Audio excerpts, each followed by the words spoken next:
Very good afternoon to one and all.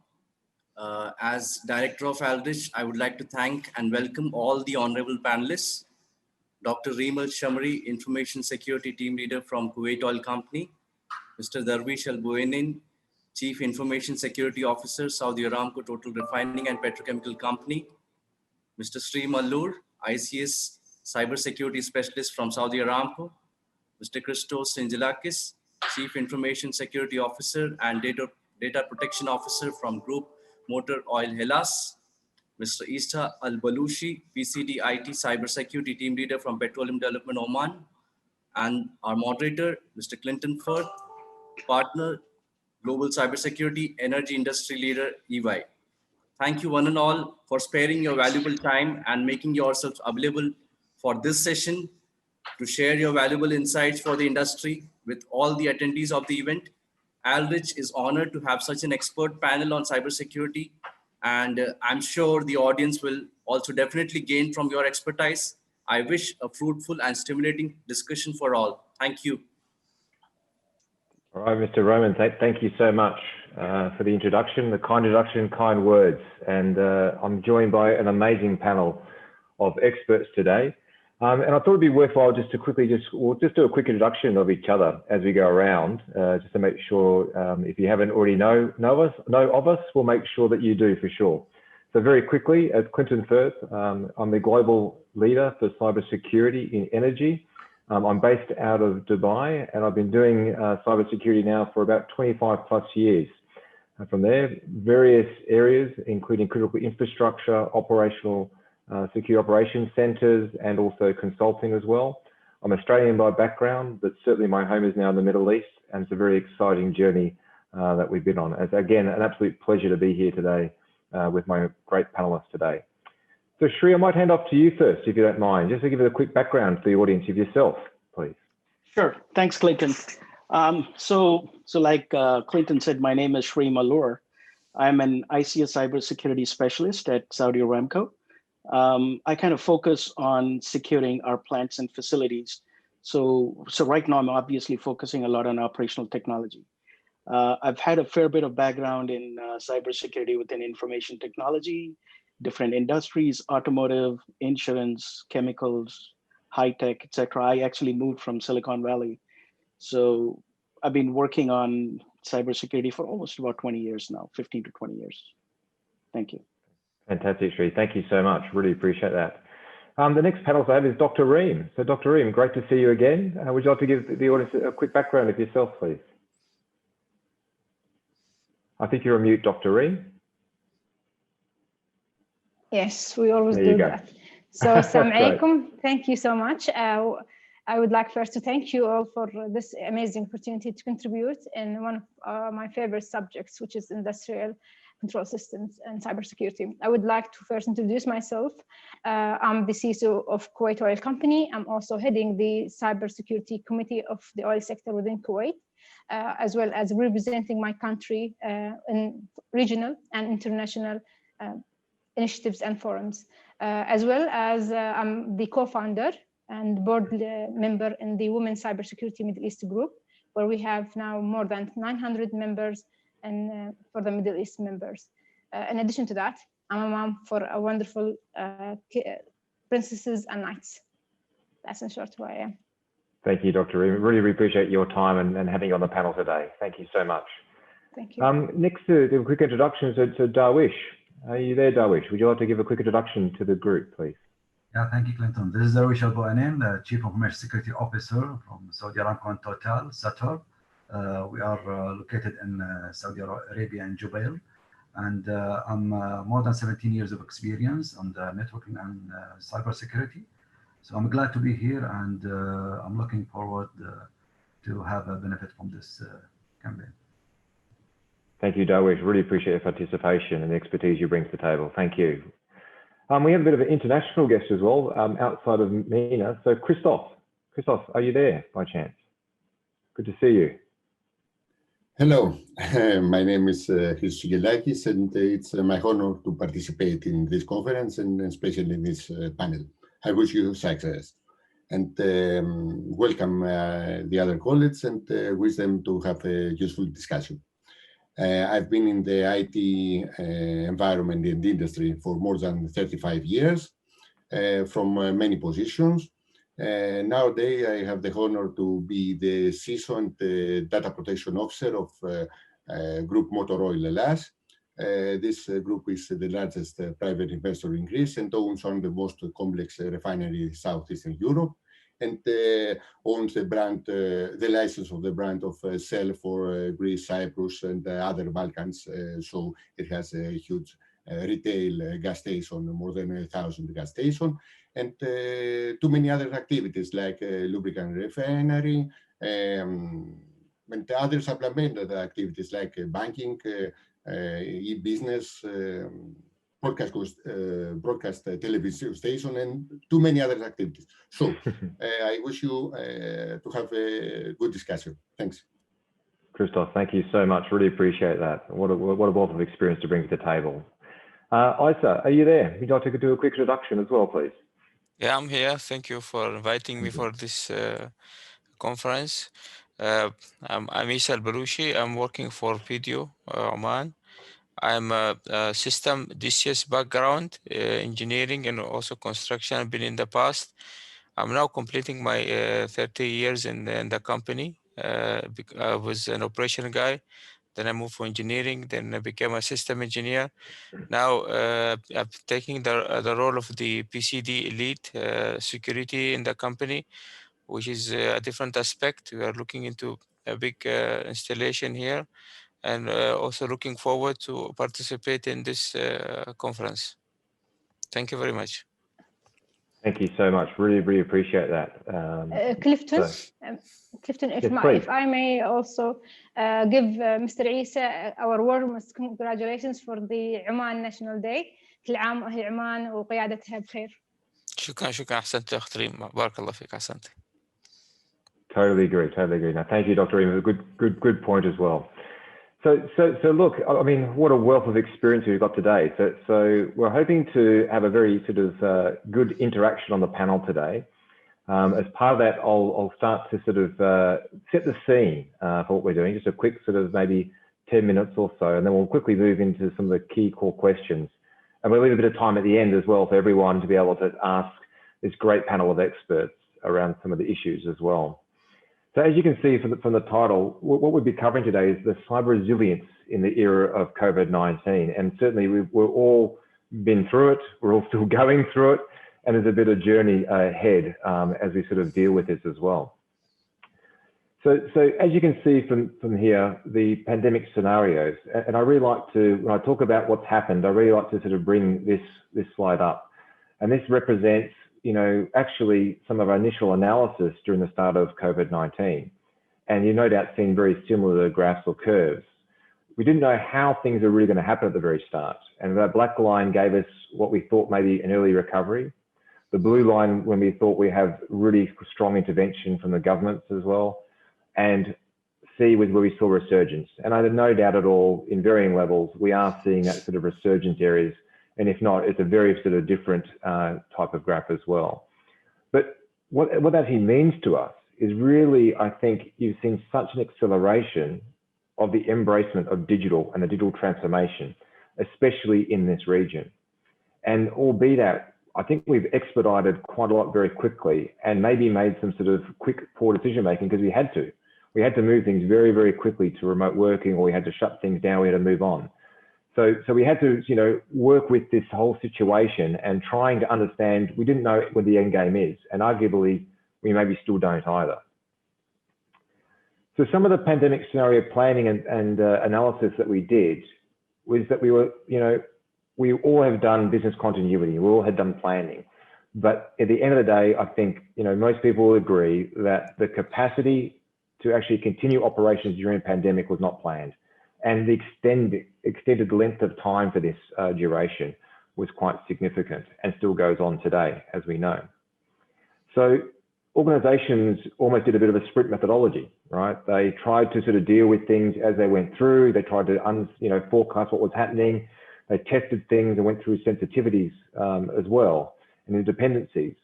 But then overall, again, we're in that sort of second wave again now already. And it's added more and more challenges to us as well. And obviously we've seen a lot of intervention from government, be it, from the travel restrictions that we've had in place due to, securing some of the facilities, etc. And that's also been a quite challenge for everyone, including on this call, which we'll talk about today. So you can see here all the different effects, whether it was market, legislation, etc. But obviously today we'll be focusing on the threats from the cyber perspective broad and some of the bad actors that actually took sort of advantage of the situation as well and how we all reacted. So how did the sort of enterprises and I guess the world really start to respond to this uncertainty? Again, we sort of know now what the scope and severity is of COVID. However, we sort of almost have an idea of when this is ending. Obviously, with some very, very recent news with the vaccination and the effectiveness of that. Now we're all sort of waiting for the next realm about who's going to roll it out when and how. And I know some of the people may talk about some of that today. But you can see on this, the grayed out area, we obviously had to quickly respond. I know a lot of these people on the call had to quickly stabilize their operations very, very quickly. And that was sort of the initial push. And the majority have gone through that whole exercise and the whole pain point. But then we're sort of moving to recover, and arguably we're in that in some way or shape or form. And importantly, transformation is actually happening as we speak right now as well. And you could arguably say that most organizations are in what we call the new normal stage, stabilization stage, and certainly we're seeing those elements as well. But maybe there's an opportunity, and we'll discuss that today, maybe there's an opportunity to actually take advantage of some of the push, maybe for that digital area, for the remote work and other areas that maybe these people, panelists have actually gone through today as well. So, but regardless of COVID-19, we were already sort of on a journey under the global energy industry. And certainly that push continues, and you can argue that it's actually even accelerated even faster as well. And I picked out a few points here in yellow because obviously it covers the entire energy spectrum, but because we've obviously got a lot of the panelists on today around the oil and gas sector, we're still expecting to see the digital oil field market to reach over $2 billion by 2020. And obviously that push is driving the whole economic value of doing that, the whole cost reduction, the efficiency and the production as well. And you can see that, that bottom right one there, where you see the total cash flows, they're actually expected to improve by up to $11 per barrel with the use of digital technology. So embracing digital oil fields, we're expecting to see quite a significant cost reduction. And that's a massive opportunity as we see as well. And importantly, we even see the reduce of capital expenditure by up to 20%, particularly in the MENA region around the oil and gas sector, as we start to embrace these. So it's a really, I think COVID from a point of view, had us sort of push us to actually go ahead and embrace more digital, obviously with the cyber risks we'll talk about today, but maybe that has also accelerated some of the benefits as well that the larger organizations are looking for. So you can see the drivers there. We just focus on the oil and gas area in particular. We're seeing expansion, obviously, from a digital perspective of those connected sensors, increased use of IoT or industrial IoT, in whether it be in basically storage, in refining and transportation. We're seeing that happen right now. We're also seeing an increased integration of even the process control systems, in things like gas plants, where traditional IT systems are now connected. So we're seeing those big change drivers. So on the right-hand side, what's that actually meant for us from a COVID point of view, which we'll sort of get onto in a minute from a discussion. Critical infrastructure compromise. As we connect more and more things together, it's certainly creating additional exposure, whereas previously, and maybe in a lot of cases, still a physical separation, but as this connectivity comes forward, that's presenting new challenges to this group of panelists today. New regulations. We're certainly seeing an increased regulations. Obviously, COVID actually brought in some new ones as well, some interim ones, but we're even seeing new legislation moving forward as well. Some of the new data privacy laws that are coming into effect into the UAE and also into Saudi as well, affecting various entities in there as well. The threat landscape increase. Again, we are talking about critical national infrastructure here. So obviously, there is basically the attractiveness of the target from a state-sponsored point of view. And certainly we've seen many companies taxed with zero-day attacks, but also in the threat landscape with COVID as well, we saw an increased number of cybersecurity attacks, leveraging off the COVID chaos and the pandemic that happened, maybe leveraging off some of the social media and social engineering attacks with the thirst of information around COVID as well. So we certainly saw a very interesting threat landscape change as well. And lastly, that sort of third-party access as well. So we certainly saw cost reduction in targets and driving fragmentation. And we also see certainly with that third party is obviously access into some of these critical information systems as well. And that presented certain challenges from that area. So certainly, this has certainly been seeing quite a lot of challenges. And what I'd now like to do is actually move back to our panel now. Let me share the screen now and actually sort of open up the discussion now, because really we want to hear from the critical people that are on this call about how they dealt with this as well. So the first question we'll actually start off with, and Darweesh, if you don't mind, I might ask you to start with, is how has COVID-19 increased or evolved cybersecurity risk within your organization? Thank you, Clinton. Actually, the world struggles on during the COVID about this cybersecurity risk. And in fact, it was an opportunity for let's say, cyber criminals to attack the organization. It's an opportunity for them as well, as it's our opportunity also to see how this will be also the side effect or during the pandemic, how the organization to prove their readiness on their business continuity or incident response. All these things wasn't in consideration because the likelihood of this pandemic wasn't considered in the worldwide. So when the people got locked down and the business and organization got impacted with this pandemic, so organization leaders and all the staff realized it's a direct and both direct and indirect impact to the organization and the people. So from cybersecurity point of view, yes, in our organization, for example, I was as a CISO was focusing on the now the risk here. It will be evolved with this pandemic. So I called for a meeting with the team, and I was assessing the risk situation, because our role is rely on the risk assessment. So we assess the risk, and we identified the consequences with the threat, or to see the landscape of this threat with the magnitude that has been already not in as we were thinking that it was in that time or before the pandemic. Then we decide to evaluate carefully, since the people now, majority of them will be working remotely. And our concern is how to secure our asset and the organization asset. So we have taken a step further, and before they start, even the government, the direction for lockdown and these things, to ensure the control are in place, our data is secure, our control is already in a better position. For example, restrict the access geographically to the countries, so only those who are going to have a business with us, and deny any other on the world. So this is one of the mitigation that we were also considered in our consideration. Also, the incident response and IR, we have third party. What about if this pandemic and lockdown, we cannot get the people to respond to our case in case of any cyber incident? So also we have prepared to update our process with them and to ensure that there is an alternative response or processes to be used during this pandemic period. And we communicated, because the communication was the key factor on this pandemic, because everybody has been locked down on their home, on their location, in their countries. So all these processes was concerning me as a CISO need to be updated and to train and to aware the people as well, because awareness is one of the key factor on our mitigation control. To aware our staff, to aware our third party, to aware our interested party as well, or external party as well.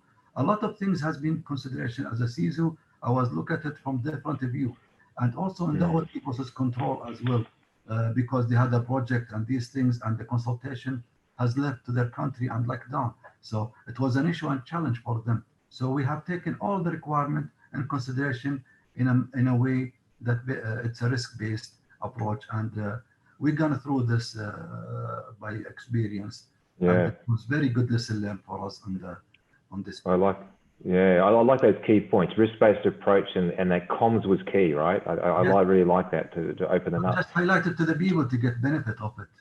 Exactly. And Sri, what do you think? How does that differ from what you went through in your organization? Right. So I think you guys pretty much covered the entire spectrum of issues, going back from virtual and the risk and the virtual work, the environment, the incident response and all that. But one of the biggest challenge that I'm seeing people talking less and less about is actually the revenue side, which is actually driving the expenditure, the revenue side that actually supports the cybersecurity expenditure. And that is getting crushed. And now you've got to have a better business case. You have to show a better value. So the question is how we as cybersecurity professionals can make that case. And that is the opportunity we have to drive cybersecurity to the next level. There were things that you just couldn't pursue before because it just wasn't cost effective. But now you probably can make that business case and make it in a way that it actually is viable in this economic environment. So that's probably the biggest thing that I can add, in addition to all the stuff you guys have already added. So did you have to redo business cases, Sri, is what you're saying, to actually go ahead and get the movement forward again because of the cut down in revenues, yeah?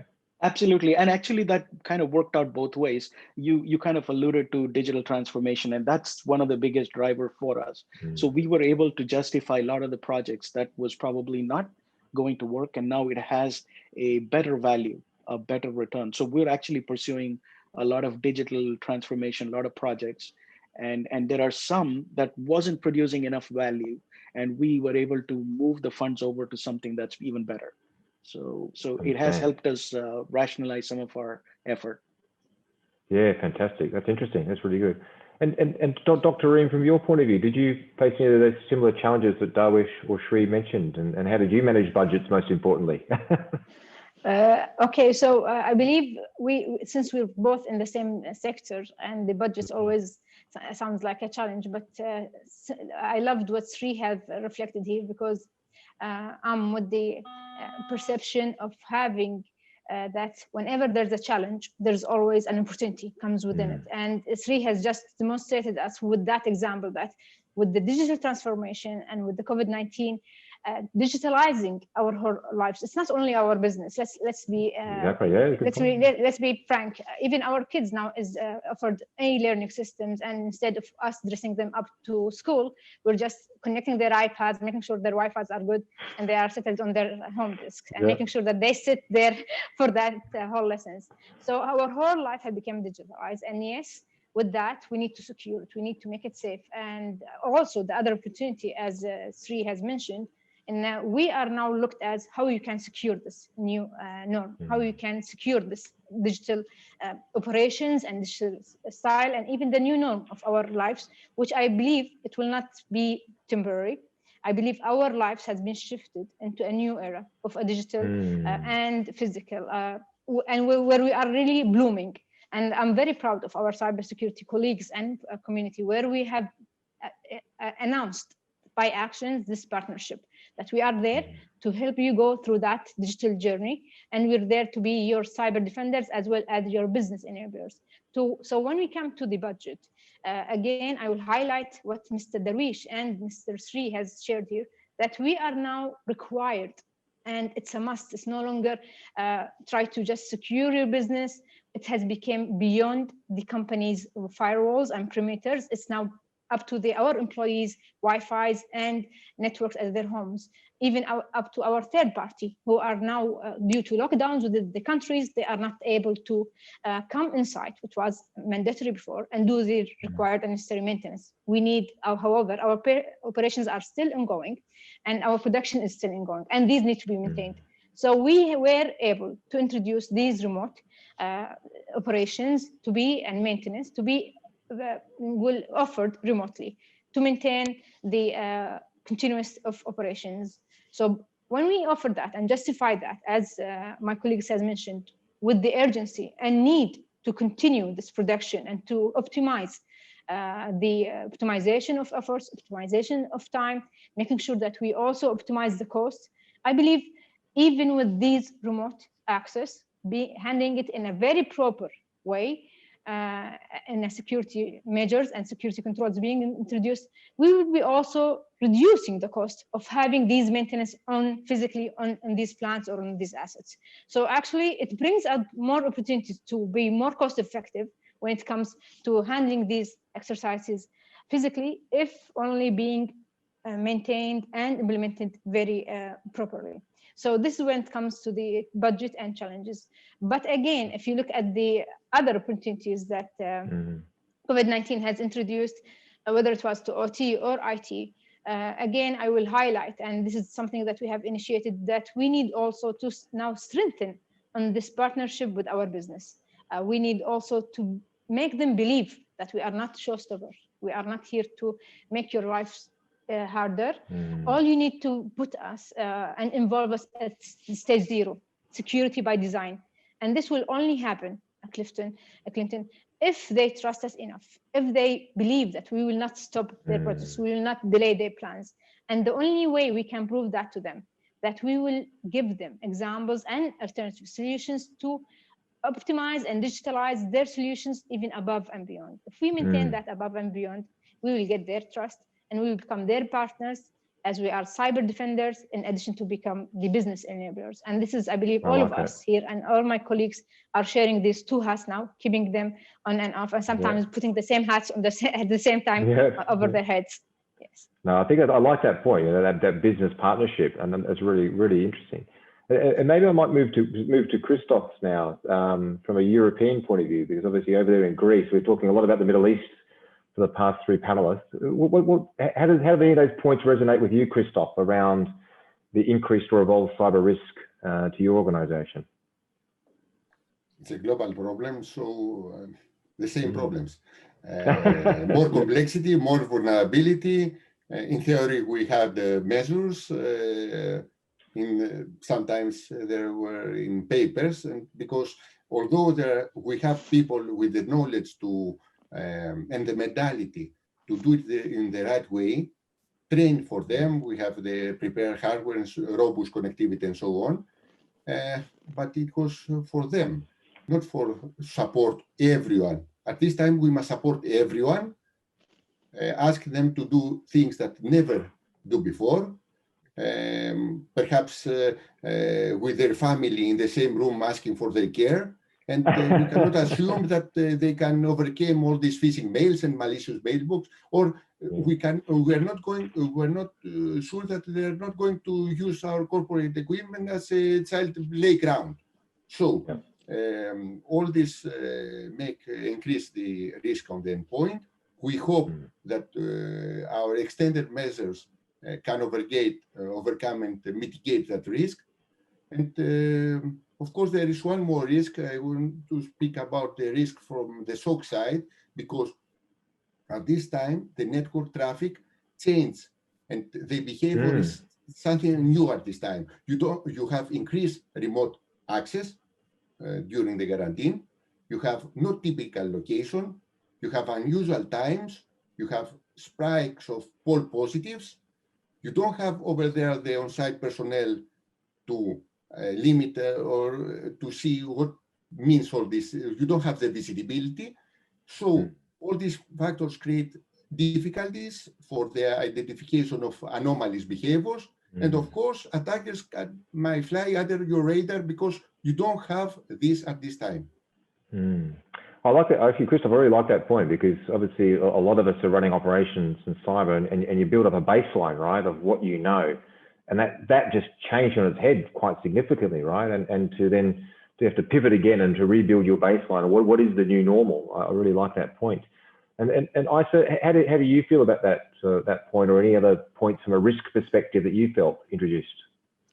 I agree mostly of all the panelists here on the issues which has came from COVID-19. And there is a lot to say. Just to add to their point, while you could think of all of this, of the risk and all of this COVID-19, but it is an opportunity for us learn for the future. We took it in this aspect. So we started engaging more the management, top management on the risk on the cybersecurity, who started listening and they are aware of the issue. So that is one issue. And we also increased the awareness among our colleagues, you know, in other departments, because we know IT knows the risk, but the C&A teams still not aware. So we had it more sessions with those people to ensure that as so the people risk is getting what's it called control. People knows what is cybersecurity. So whatever technology they're using for remote access, and this to be cautious about it as well. Also, we have increased the what's it called the work with our partners who are bringing those systems. So we ask them to be more cautious within say that this is, if it's our system, it is also your system. You need to be very careful of remote access, all of this. So all of this we worked within this COVID-19 time. And to also come to the important point, we need to work at this stage with your IT, because the SOCSIM solutions, the antivirus solutions, the what's it called, the malwares, the vulnerabilities, all of these they know about it. So if you are working with them, this is the stage you can get more from them, and also try to have a quick response to see if some malwares or something getting detected by SOCSIM, as Christopher has mentioned, any threat is coming. So you need to work more of them.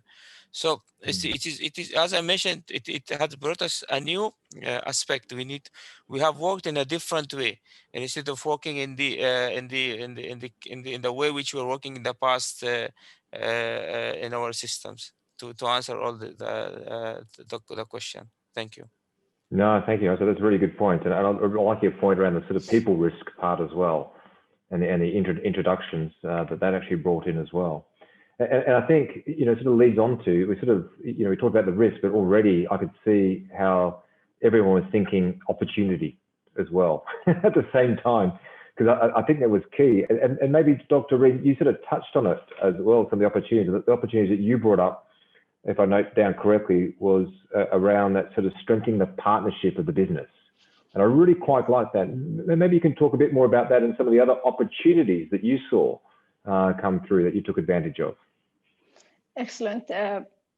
Building the partnership is something that I have believed on since the beginning, but during the COVID-19, I became realizing that it's a success factor. It's a must. It's nothing that we are doing it or we're implementing it for the sake of enhancing and getting like one step ahead. No, we need that to cope up with the new norm. Otherwise, we'll be left behind. So in order for us to do that, and in order for us as cybersecurity professionals to be looked at, and again, I believe that entirely, to be looked at as cyber defenders along with business enablers at the same time, we need to build that digital digital partnership with the business, not only with the business, with the legal, with the risk, with your procurement processes, even with your whole ecosystem, up to the third-party vendors, up to your regulatory entities within the whole country or even globally. Having this partnership being built, starting from the business up to the regulatory entities within your country or even globally, will make you the enabler and defender at the same time. Yet, if you only focus on your cybersecurity roadmap and make sure that I need to secure as much as I can, it will not be a success story. It will be more difficult, more challenging, because it will be you and your team trying to go into a war by your own, and it will just overwhelm you, because the whole COVID-19 did not really decrease the attacks, or as you have just shown in your presentations, and the figures never lies. One of the actually, let me just share with you this story. During the midst of the COVID-19, and I was like promoting the awareness, we need to make our users very much aware of the cyber attacks. One of my colleagues outside the IT industry, he told me, Reem, do you really think that the attackers have the time to initiate any cyber attacks? The whole world is trying to save lives, and the whole world, and they are humans. For sure, they will be trying to save lives, or they will be even worried from this the pandemic. They won't even have time. So I didn't even bother arguing. All I did, I just pulled up the facts and the charts and showed him how from 100,000 up to 500 plus thousand malicious domains has been created in 1 month with under the umbrella of COVID-19, trying to exploit the human vulnerability. And I told him, don't take Reem that I'm always going above and beyond. Forget me. Look at the numbers. Look what does the number says. These are attackers, and by default, they will always seek vulnerabilities, whether it was in the systems or in our humans. And our humans is always our first line of defense. And I believe they will be always our strongest link if we do the right investments. So in that aspect, he realized that even during a pandemic, you will also be under the attacks. And actually, it increases even more because the curiosity, the worries, makes people more, vulnerable. Make us much more vulnerable. You can just imagine how many people were trying during the COVID-19 to become doctors. Just Googling what is COVID-19. Yes, this country is going up, this country is going down. They are not going. They are becoming economics, and they're becoming doctors, and they're becoming legal just by going through Google and going through these maps. And criminals do know that people will go for the maps and to look at what's going on in the world. So they have utilized these maps to put their malicious malwares and incorporate it into actually endangering and compromising the companies, knowing that we are elaborating our now perimeters to their ends. So it's no longer we're good, we have done the right investment in our company, then we're secure. Now we have a more extra mile that we need to go on, which is the opportunity in securing these employees, as Christos has mentioned. And now we need to make sure he doesn't take his laptop of the company and make it to a playground, or put his kids to take it for e-learning. Again, we can do everything with the right measures. We're not that bad. We will, of course, support learning and education, but without jeopardizing. And kids, by the way, they will know all our passwords. They look how we enter it. So we need to be, we need to be very vigilant and resilient when it comes to them. Yes, what we need to do, what we need to do, I always give examples of kids because I'm a mom and I see my kids always hovering around me and try to get these passwords. And they are very smart in doing that. One of my friends actually has taken almost bought $1,000 from App Store from her, and she's knowing her password of her father without him knowing. But these generations are smart, are amazing, but we need also to be very much aware that they are doing that remotely. So we are enabling the business. We need to make sure and we put the right measures. We should not blame them for not being aware. We should always try to raise their awareness. We should always give them the comfort that it's okay to come and seek our guidance. I keep telling my people, my users, please do reach out directly to me if you need anything. I'm there to contribute. So I was just going to say, I really like the opportunity. I like what you're saying. You use the cyber or the pandemic of the COVID. You use the cyber increased threats to actually try and educate the business, right? And I love that. You got to the board. It sounds like you got to the executives, and even to the people, and that's a really good opportunity as well. And I'm just sort of wondering whether I'll just sort of move maybe to Shri to see if Shri had some similar experiences maybe with his as well. Yeah, absolutely. I mean, everything Dr. Reem said sounds absolutely like that's exactly what we went through. But now, obviously, she's vocalized it pretty well, pretty clearly. But I can add one additional dimension to what she explained. What we're doing is we're taking this opportunity and we're rationalizing all our processes. And I think we all can agree as cybersecurity professionals that we don't find enough people. That's our bottleneck. We just don't get enough resource. And what we're doing is we're going back through our processes and we're saying, okay, this is a good opportunity. Let's go look at this. Let's think this through and maybe we can make this a little better. So we're using operational excellence and those kind of things. And we are rationalizing our processes, trying to remove those bottlenecks where there's a lot of human intervention. And like one of my old CISO used to say, try to do more from less.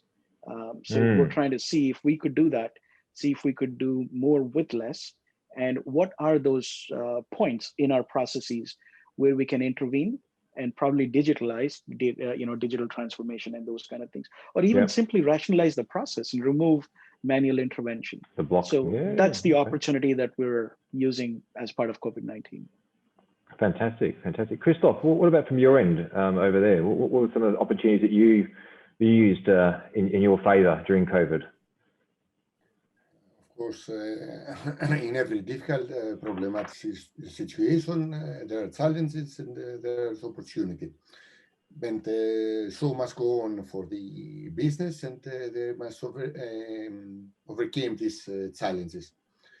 The point is if you have the ability not to be trapped in the problem and run only to fight with fires, but grab the challenge, go beyond this, and lead your business and your business environment in a better maturity level in order to be in a better situation when all this gone and be in the normal situation again. We saw that COVID introduced speed up digital transformation. What leads your transformation? CEO, CISTOS, or COVID. So now we must give the opportunity to our team to know what happenings within the security strategy. We must give them the knowledge what we have to support, what unplanned threats we are going to see, and talking with our shareholders, but not only to the shareholders, to partners, to outsourcers, to suppliers, and make them understand that cybersecurity is a responsibility for everyone. It's a shared role, and we must share this between us. We must lead our digital transformation, but without compromise security and reliability. Based on that, we must not slow down, of course, the transformation, but we must try to blend its security in them and not do it on top.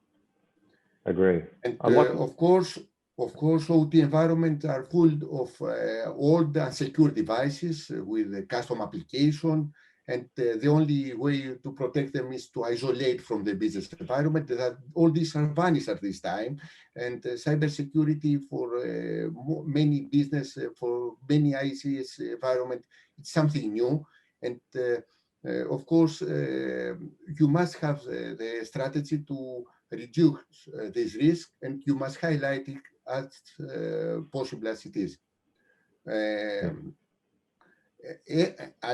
There is one more opportunity for the cybersecurity professional. Everyone at this time, they realize that they need a professional, and they don't know what this means. They don't know what they need, but they need someone. And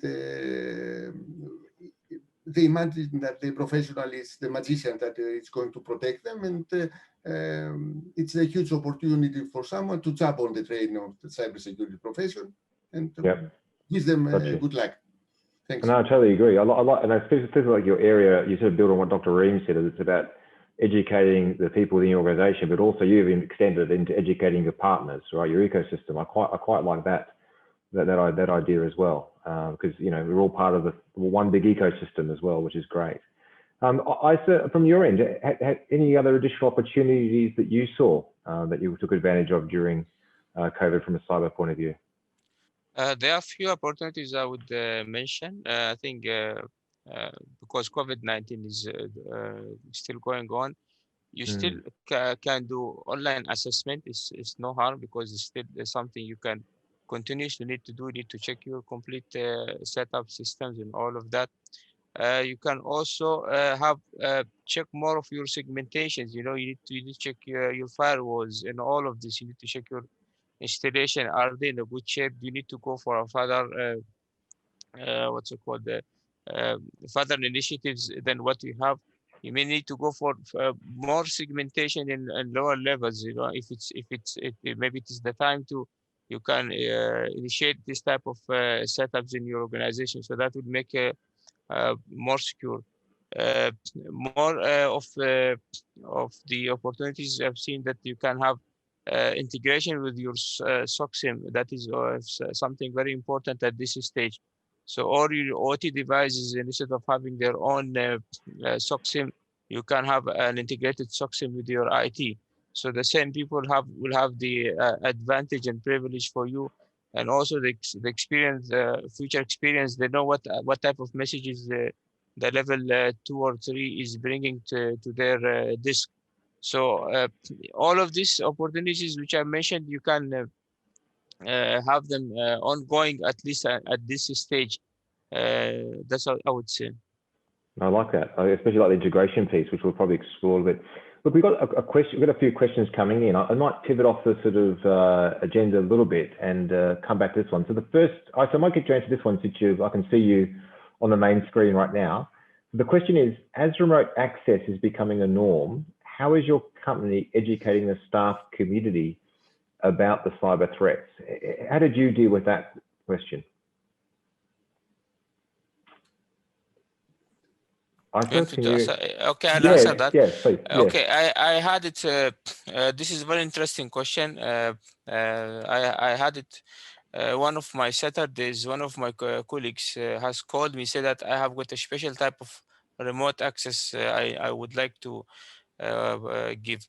So I have almost spoke to him at least 1.5 hours and spoken what is the risk.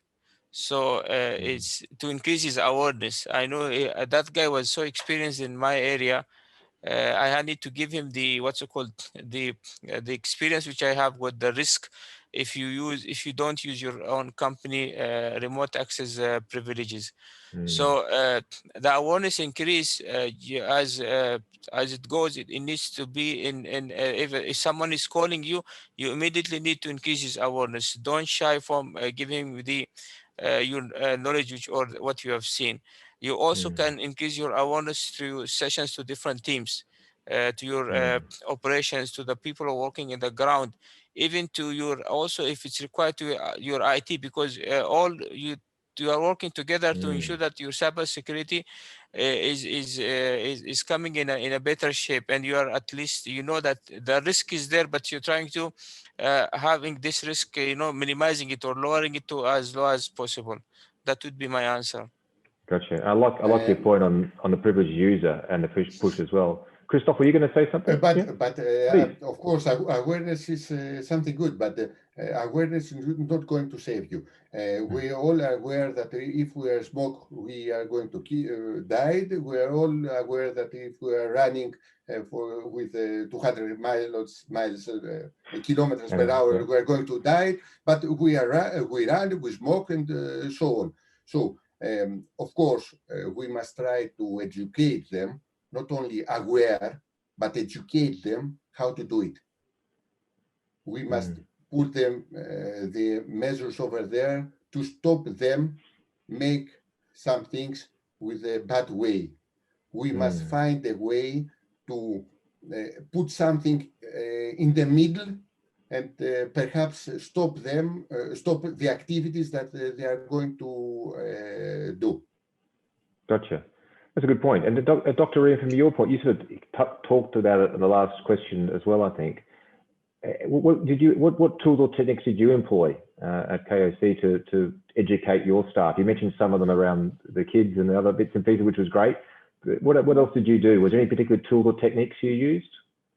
Actually, being the head of the cybersecurity committee for the oil sector, we have also initiated a campaign for all our 9 companies during and amidst the pandemic. And as Christoph has mentioned, and Issa, that we should not only make them only aware, we need to educate them as well. So we have focused and increased even our campaigns of awareness and in different ways. And again, we need to have in mind that we need to understand the psychology of these users, of these employees. They are humans at the end. So it's not about we just get it out of our checklist and we have done this awareness. We really need to draft it in a way which really, kick in, and they will look at it, they will complete that video, they will answer that questions, and they will also make sure that they will be able to, incorporate and even maybe pass it to their peers, to their network, even within their homes. So what we have done is that we have done a campaign in different formats, different ways, videos, whether it was infographics, whether it was quizzes, and also introduce sometimes some in a gamification aspects, just to try to make it a little bit easier. It's difficult times to all of us. And it's also difficult times to people. They are losing their beloveds. They are under stress. They are being isolated. So we need to make sure that we're considering that aspect and incorporate it into a more user-friendly, let me call it this, user-friendly, humanitarian sense of these languages. Another thing that we have done is that although the English is our language or our formal language where we communicate in our company, but our keenness to reach to all of the employees and all levels and all their backgrounds, we have also translated both platforms in Arabic and English to make sure that whomever is comfortable with any of these languages, you can go ahead and listen to it and then get educated. This is the only way where we are able to reach everyone, not only, I can't still stick and say this is English and we are going by that. No, our objective is to educate, as Christos has mentioned, everyone as much as we can.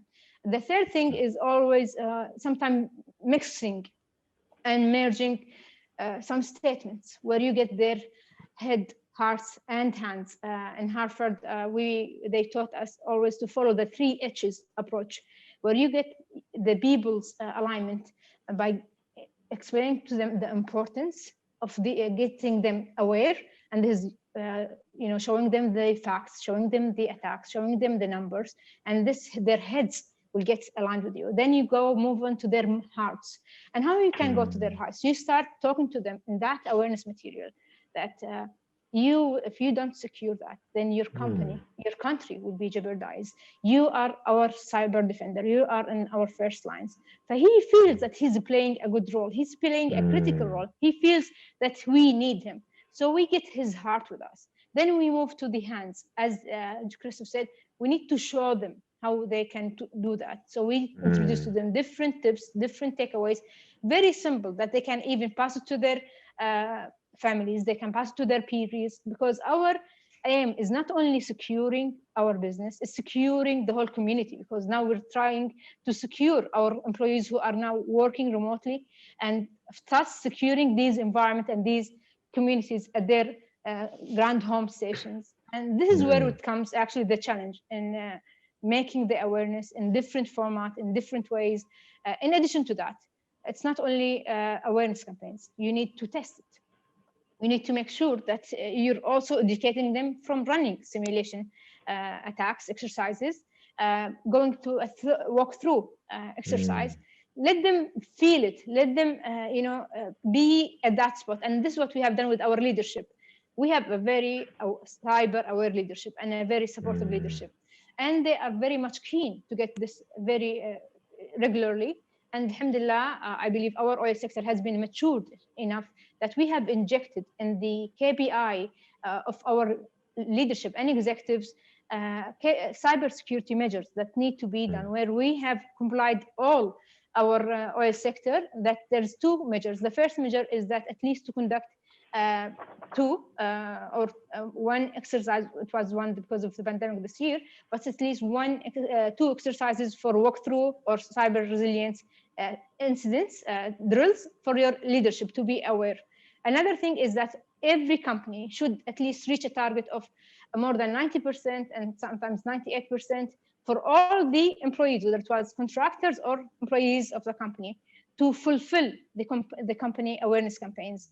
And this is mapped with the support of the highest level of executives. So having our key performance indicators with our executives, having a cybersecurity component in that measure is a true reflection and an achievement for us, reflecting how mature our sector and our leadership in the sector towards raising that awareness, believing that they are our real first line of defense, and they can become our strongest link, not the weakest link that everyone is looking at that. Yes. Exactly. I really like that point about making it personal, reading the environment, reading the situation, and sort of making it very personal to get the greatest effect as well. I really like that point.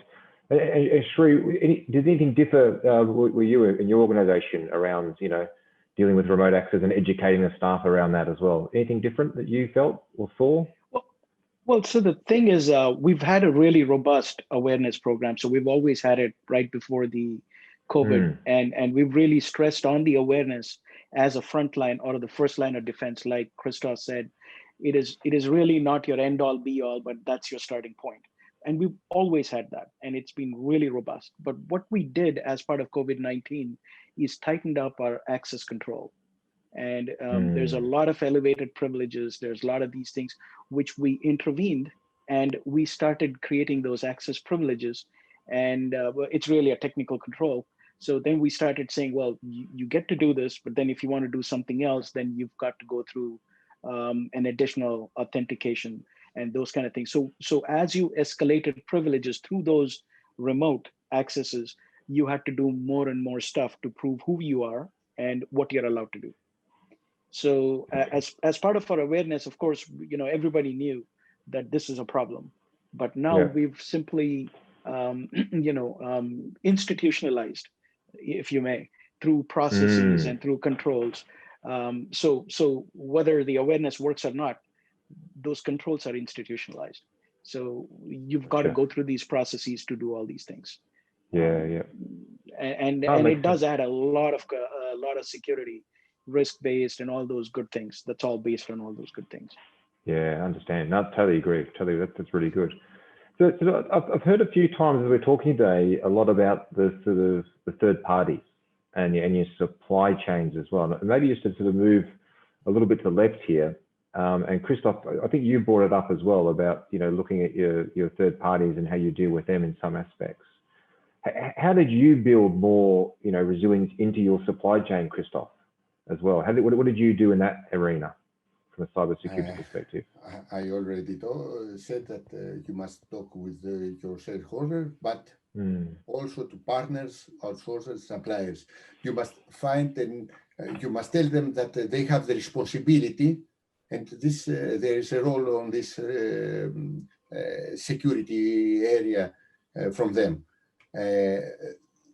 We must concern about suppliers' evaluation. We must ask and for services and software to keep us safe. We need to create a safe failure approach. If something happens to them, there must not be able to transfer this problem to our environment. Remote support, it's the main challenge, of course. And don't forget that even if you have the best policy, the best perfect trade employees, if you have the best bulletproof software on laptop, and everything's okay, nothing happens to the employees of your supplier who demand to access to your system with their unsafe personal device are the best solution with a VPN, or they ask, do you have something like TeamViewer or something like this in order to open this? Of course, and of course, in the installation phase of the products, they put the default operation system and the full access to anything, and the no hardened guide. And they mentioned that you must isolate them, but they forget that this is the first step and not the only one. In every service, in every supplier on the contract, you must think about serious about security. Their product affect our safety, or not only the security. It's we should understand the business should understand that when they choose the suppliers for pipes, they consider that not only about the ability of the pipes to carry the liquid, but they also see the resistance, the pressure from inside, from the outside, the temperatures, the material, the certification, and so on. So when they choose a service or software provider, you should not look only if they have the ability to implement the desired service. Design process, guidelines for security installation, after-sale support of security, certifications, matters for software providers too. I like that approach. You're very much taking a risk assessment approach of your third parties. And I like even, Christos, you're saying extending it into safety, you know, that critical link, especially around there, Christos. I really, really like that. Issa, from your point of view, you were also mentioning around, you were having to use more third parties or having to bring your third parties in with you during the pandemic. What sort of things did you put in place to help enable that? If I speak within the systems, the third parties, so what we're trying to do, we're trying to segment this as much as possible. So we're segmenting more networks in level 2. So that is one aspect. And then the other aspect is that the remote access control for this third parties who are accessing whatever device has been monitored for good purpose. So we know who is accessing and all of that. So that is part of the practice, as well as is people education. As I mentioned previously, we have to do the education for these people, that whoever is accessing. So with all of this, I think the all of this will start in your I would say in your engineering phase. In engineering phase, you need to have more of your cybersecurity embedded in your system. So or whatever you're doing, you have if you're doing some what's it called, factory acceptance test procedures, functional design specifications. All of this, your cybersecurity should be a big element, a major element for those third parties. And with that also, I would say the element of ensuring the new upcoming products in the future should have the cybersecurity compliance. So they should have been certified before coming to your what's it called, to your installations. That will be definitely helping. So you can start in the operation phase, but you need to cover as much as possible in the engineering phase. All these different aspects need to see while doing all this work. Thank you very much. Yeah, it's really good. And I think I totally agree. I like your bit about the segmentation and trying to work through from a technical point of view, right, to allow those third parties to do their job. Dr. Reem, was there anything that you did in particular around third parties or with your supply chain in particular? Yes, actually, knowing, I believe Christos and Issa has tapped on many of the exercises as we have been doing it all over, but we do know that the operations has been there since ever, and we have legacy systems and all of that, where you have already existing contracts for 20 and all of that years. What Christos has mentioned is connecting the safety to the cybersecurity, and for that, making the vendor committed toward upgrading and securing and taking the necessary measures as per our guidelines, without incurring or creating a very huge impact of cost that can be additional. So really, cybersecurity does goes under the safety that has been there forever in all our commercial and procurement for all of these OT devices and systems and solutions. So we did have a challenge with the legacy systems, but then looking at, as Christopher has mentioned, at the safety component, we managed to convince, of course, and let the vendor be very much aligned with our roadmap and our strategies as well as policies by connecting it to that signed contract where he has obliged to fulfill the safety aspect of that, because we know, as we have already witnessed many incidents on the OT environment, that in some incidents that has been even recently happened to the region, where I believe recently has been also raised up to the court on the one of the entities within Saudi, that the safety systems was manipulated to compromise the safety in order to impact the entity itself and impacting the people's lives. If your safety system was compromised and not to issue any alerts, imagine that your pressure alert would not come up or temperature. This will lead to a huge impact on maybe even explosions in these plants. And that was the first documented or witnessed a cyber attack that was addressing people's lives. And in the cyber community, we were all furious on how these attackers and threat and adversaries now targets people. It's no longer about compromising or sabotaging or taking or spying on information. It's now targeting the people themselves, and we were very much curious in the OT community towards us. So again, what we need is to build another partnership. As I have said, it's a full ecosystem partnership. It's not only with the systems, our business owners in our company, it's also the partnership with the vendor. And what I have done in a personal level in our company, that we have also, we believe in the above and beyond partnership, and we believe in the strategic partnership. We need to align them rather than, yes, these are our guidelines, you need to follow them. I need to get their hearts again with me. Get it with it, yeah. Exactly. I'm following the 3 H's in all in all our endeavors, because we need the people with us up and above and beyond, because we have a very challenging, as Sri has mentioned, we have this robust resilience programs and awareness since ever.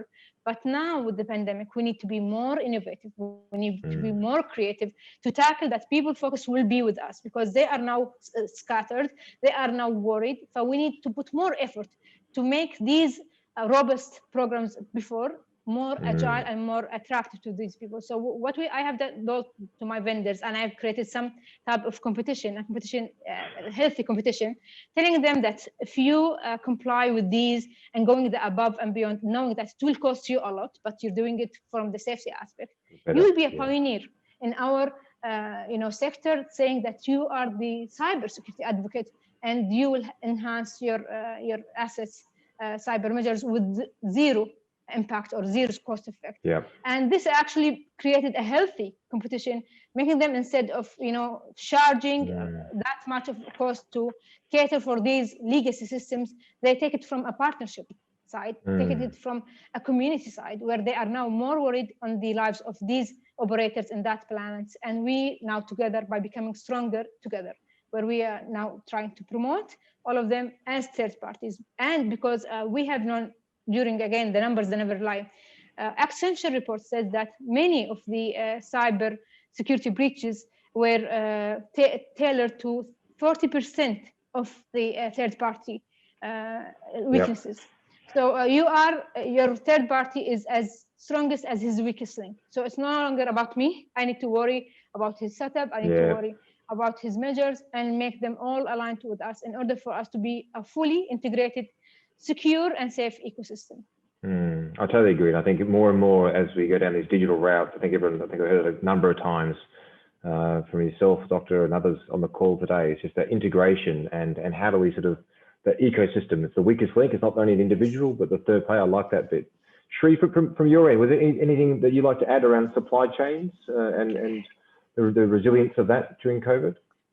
Yeah, I think everything Issa and Christos and Dr. Reem said absolutely resonates with us. It is one of our biggest risks, vendor risk. Anybody who works within OT will confirm that the vendors are your biggest risk. So we've always considered that as biggest risk, and our programs do always try to identify those risks. But the way we did that was, we took the supplier and we broke it down into life cycle, and that everybody knows. In OT, you've got the procurement, you got the commissioning, you got the operation, and you got decommissioning. So we took that life cycle, and for each part of the life cycle, or each step of the life cycle, we broke it down into 3 major components of risk.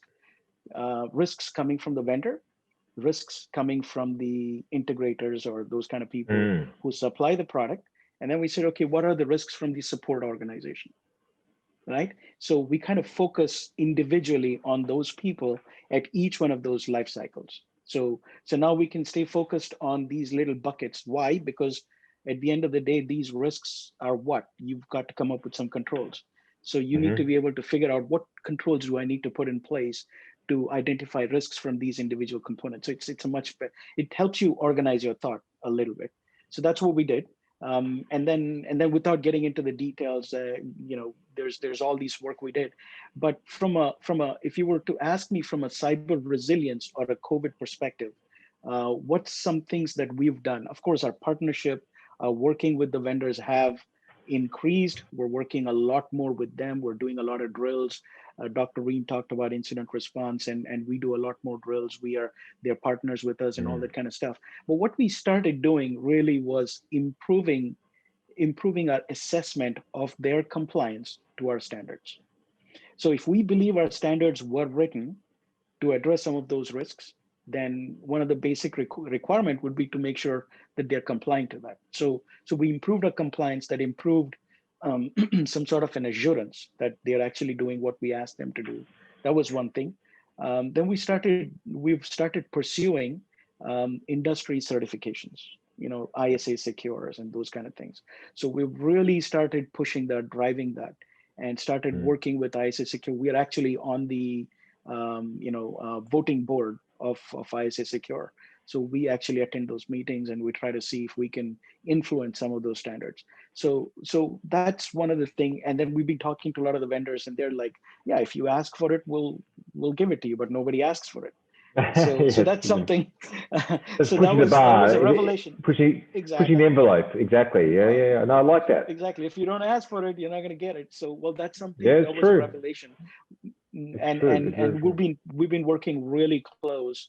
Matter of fact, we've been working with other asset owners, other producers from Brazil, and some of you guys are probably part of that team.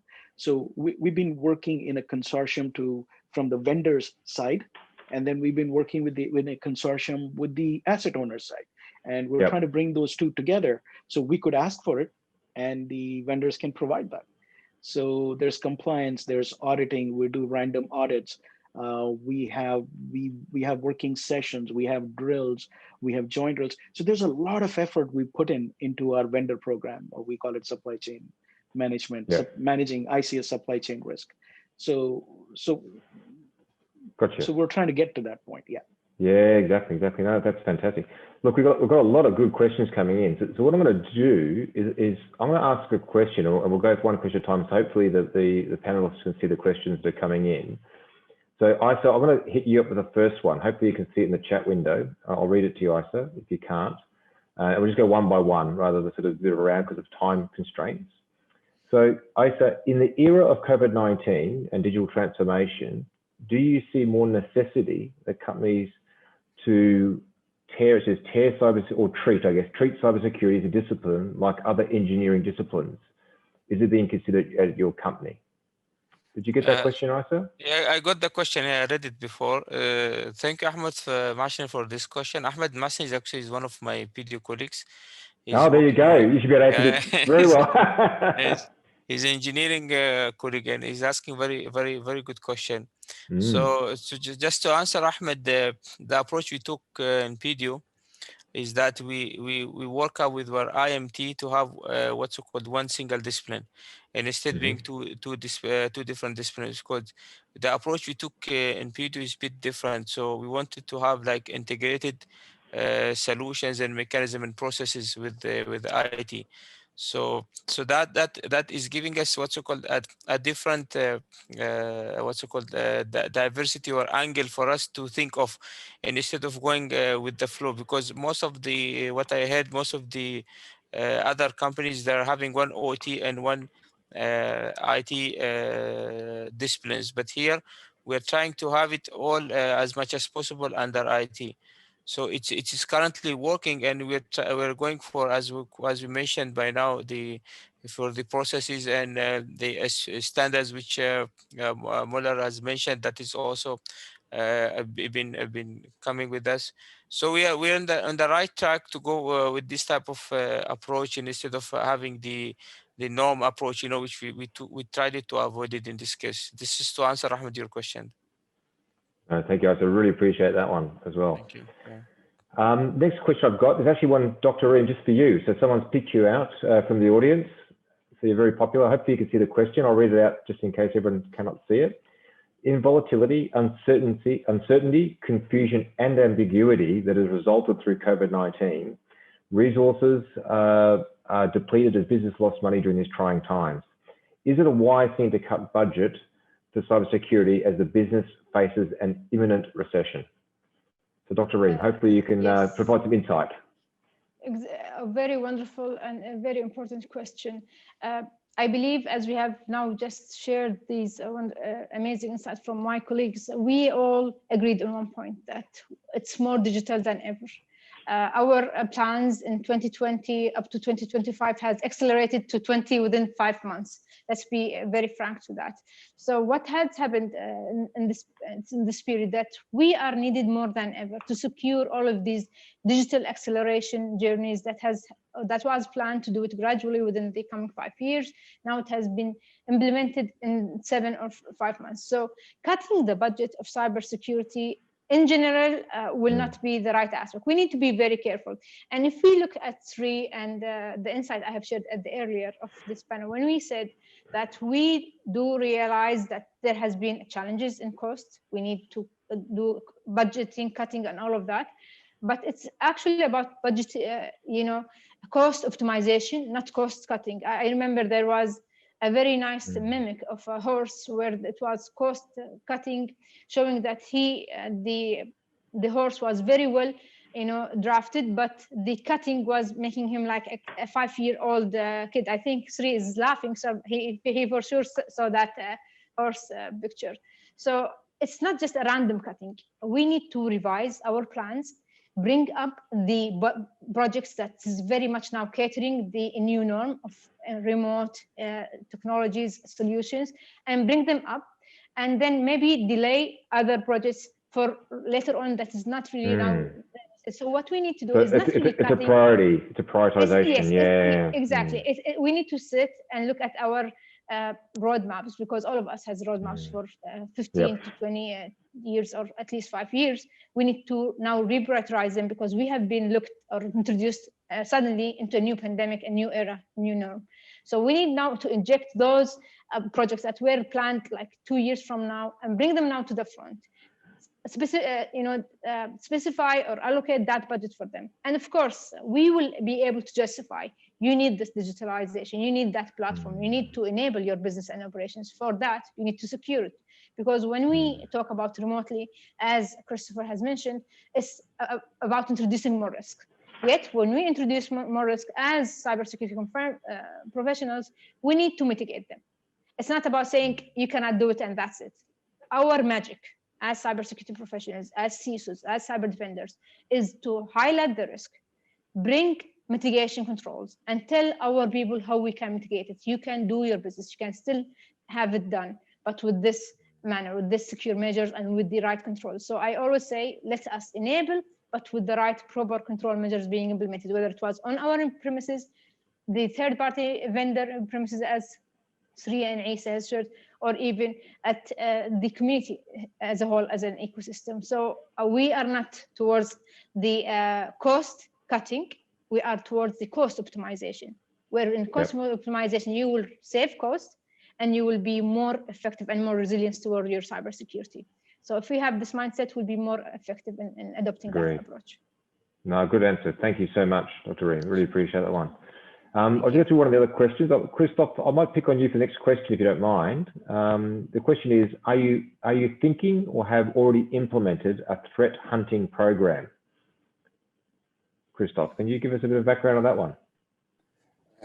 Yes, we have this kind of things.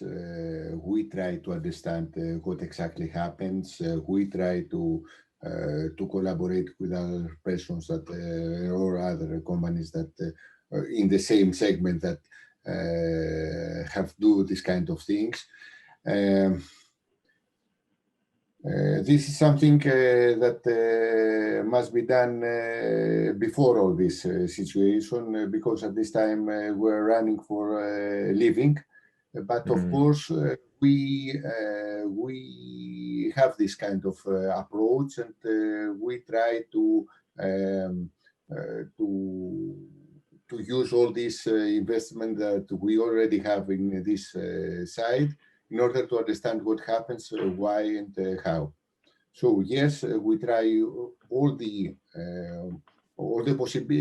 possible measures in order to understand what happens, why it happens, who try to do it, if this is okay, or if this is something that we must try to understand more and more and more.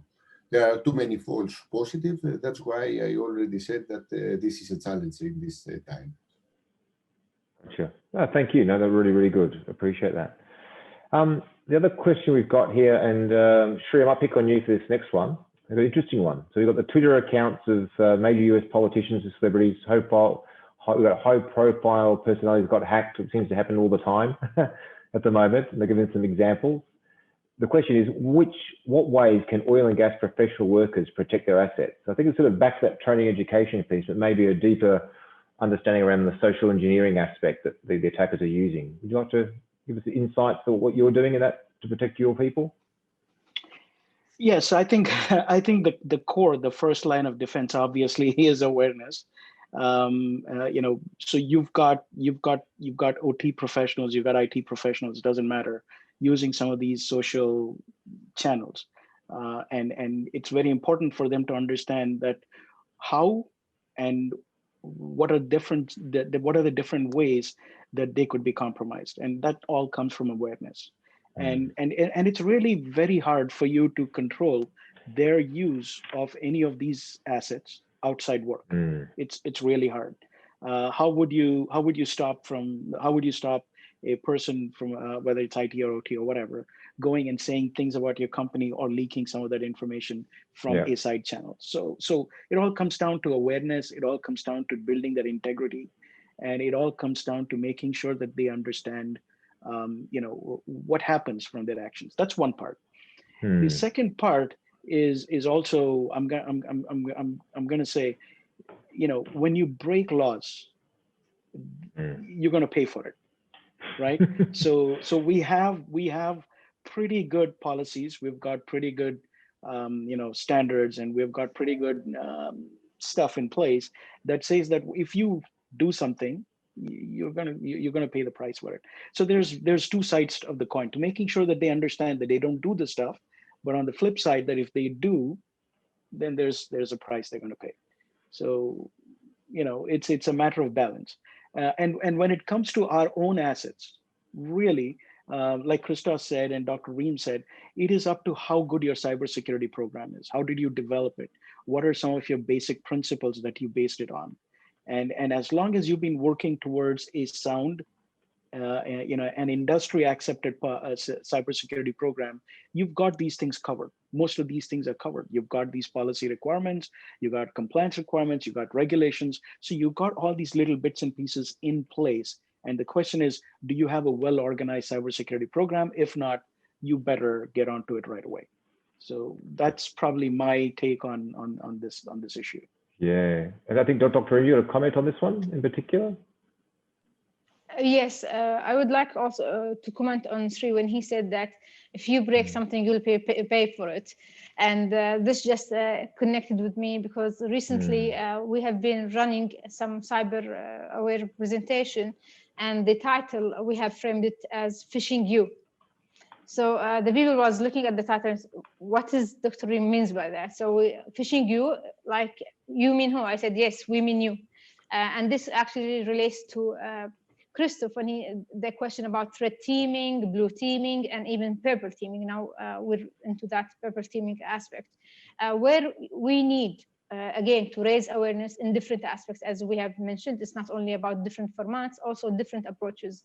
So you do run your red team to make sure that they are aware, and you test the awareness that you have done this resilience programs all over. Now you test it by running phishing campaigns to your own people to make sure that they are really that maturity. And you cannot imagine the sense of pride and delightness, although we get so much calls, but of people when they are realize that and they discover our phishing campaigns. Yes, our people get hammered by many calls saying this is a suspicious emails, but it really makes us very happy or delighted, because we are now aware that they can understand, they can identify a malicious email when it comes to their inboxes.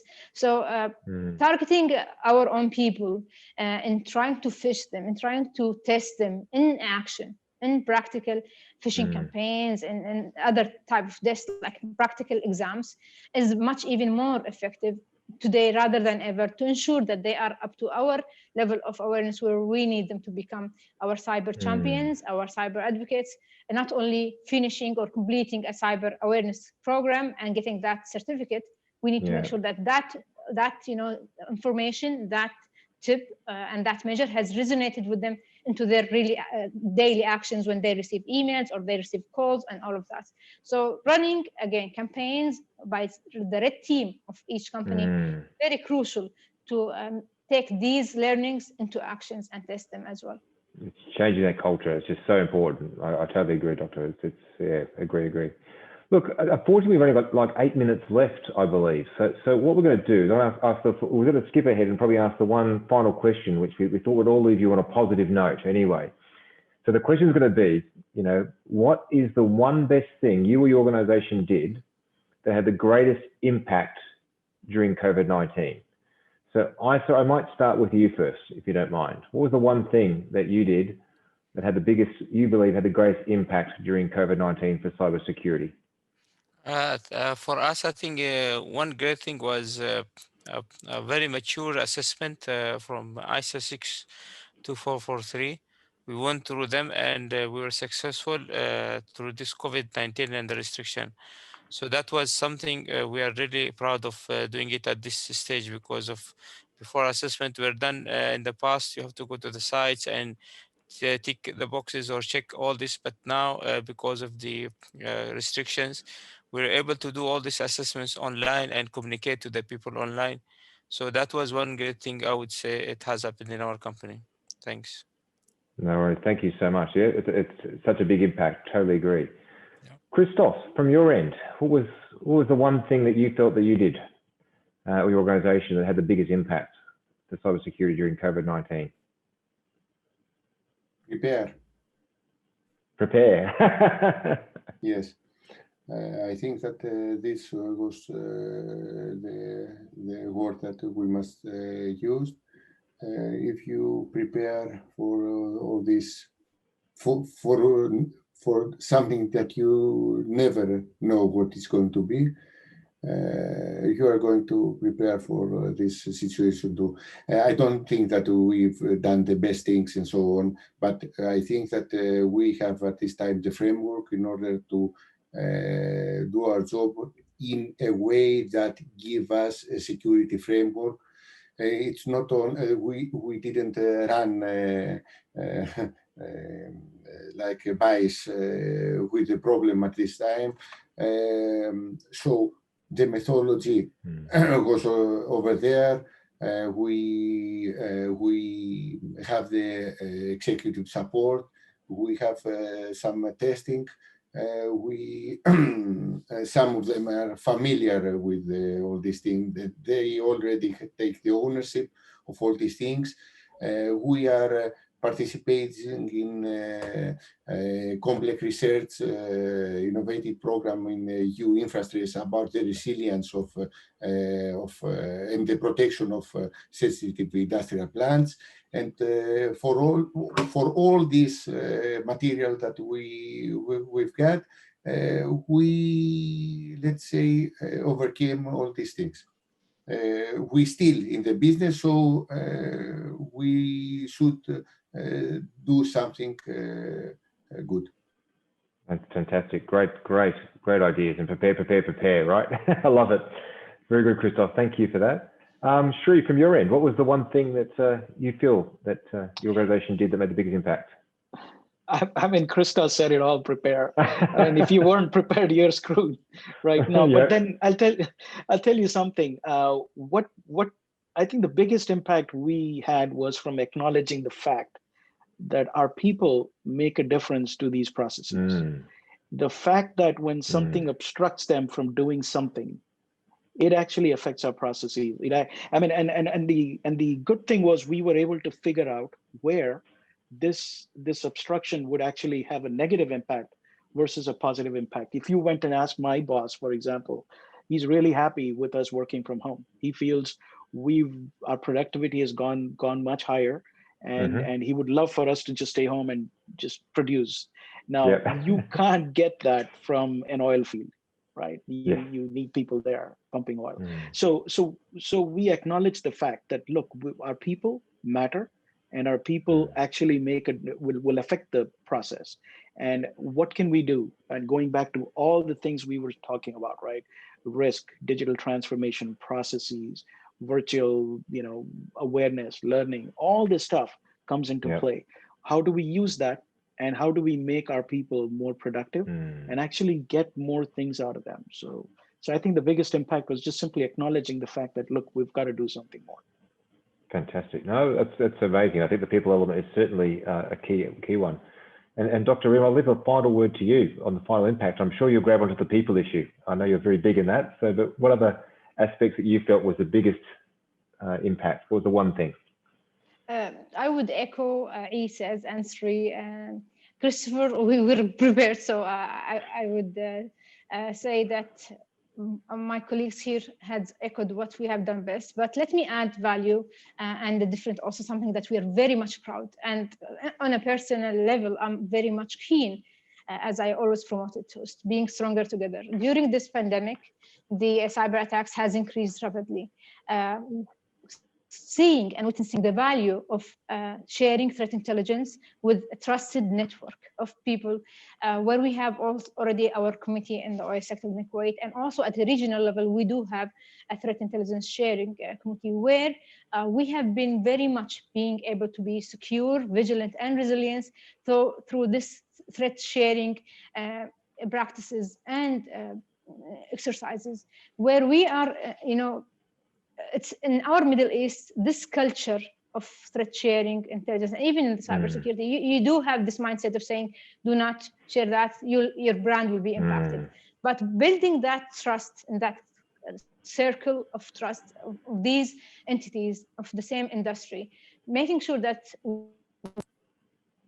we are being attacked by the same threat vectors, and being aware of this environment through this transparent visibility of these threat intelligence and sharing the IOCs. I mean, we wouldn't be keen to know how did they compromise their environment. We're very much keen to share the indicator of compromise of that attack with our colleagues and telling them, just make sure that if you witness these IOCs, you're one step ahead.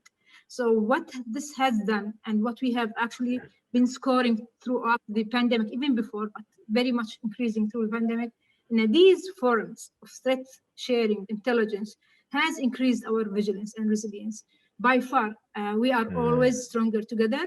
Collaboration is a must, is a request, is a necessity for us to be able to cope up with these threat actors and adversaries. Once I remember that 3 years ago when it was said on the stage, he said, quoting, "The bad guys are uniting their efforts. Exactly. Why us? Why we, the good guys, trying to be very much sensitive from sharing our information? So let us unite. Let us try to be also in one team to be able to be one step ahead of the adversaries and the threat actors. So I always keen and promote being always secure together. I know that our colleagues here is part of that threat intelligence. The regional one is part of our intelligence sharing committee, and I'm very much proud of this membership, because we are, as a one region, we are becoming very stronger together, and we will always be hopefully one step ahead when these attacks is emerging or rising. And I believe this is my conclusion, to collaborate. We are in a community that we need to collaborate 3 times. Rather than 1 time. We need to collaborate, and again, emphasize on our human factor. They are humans. We need to make them aware. Let's follow the 3 H's. Let's get their hearts, their heads, and their hands with us. Let's give them the tools to cater a secure and a safer environment for this new digital world that we're living, an era. They are dazzled. They are surprised, and we do not blame them for that. We are there to become their guardians, to take them through this journey with being their bodyguards, let me call it that, and taking them to the other shore in safe digital transformation journey, where we are both cyber defenders and business enablers, inshallah. I agree. Dr. Reem, thank you so much. Really appreciate it. So look, unfortunately out of time, but I think we got to all the questions today. I know we had a plan to tackle a few more subjects, and unfortunately the time has run out. I'm sure we could keep going on and on for hours. But firstly, a big thank you to the panelists today. I know Darweesh had to leave early, unfortunately, but Shri, Issa, Christos, Dr. Reem, I cannot thank you enough for your sharing your insights. It's so valuable. That collaboration is key. And I really feel that this is hopefully contributing to the community. So with that, I might hand to the organizer. Ronaldo, are you there for any final words from your end? Yes, I mean, you pretty much summed up everything on my behalf. I mean, thank you so much, panelists, for joining us and having this interactive session. I guess we've received some very good questions from the audience as well. It was quite engaging it too. And also, I'd like to add a little bit from my end as well, talking about cybersecurity awareness. So I was with this organization in my past. It's called EC Council. I hope everyone is aware. They are the creators of Certified Ethical Hacker Program, right? So, I mean, the day we joined, I mean, it was about a week. And then, I mean, we first had to do our CSCU exam. Even though we were not part of the IT team or the software team, I mean, we basically are from sales and marketing, but we were first allowed us to do the CSCU, which is basically Certified Secure Computer User, which is very basic. I mean, basic stuff, understanding how we need to open emails. Is it a phishing email? Is it a normal email? How do you identify that? So that was basic training that we received from our scratch as well. And as Dr. Reem said, and as Mr. Christos said as well, cybersecurity awareness is not just one thing. You need to educate people too during the session. And I think that's pretty what I want to sum up with. And thank you so much once and again, all of you. And we look forward to working with all of you again. I mean, it was quite engaging. And we thank you so much for joining us. And last but not the least, we'll be handing over certificates on the day 3 of the event. So if you guys can join again on day 3, it'd be really helpful. Thank you so much. Really appreciate it. Thank you again. Thank you, guys. You have a good day ahead. Thanks. Thank you. Bye. Thank you. Everyone. Bye-bye.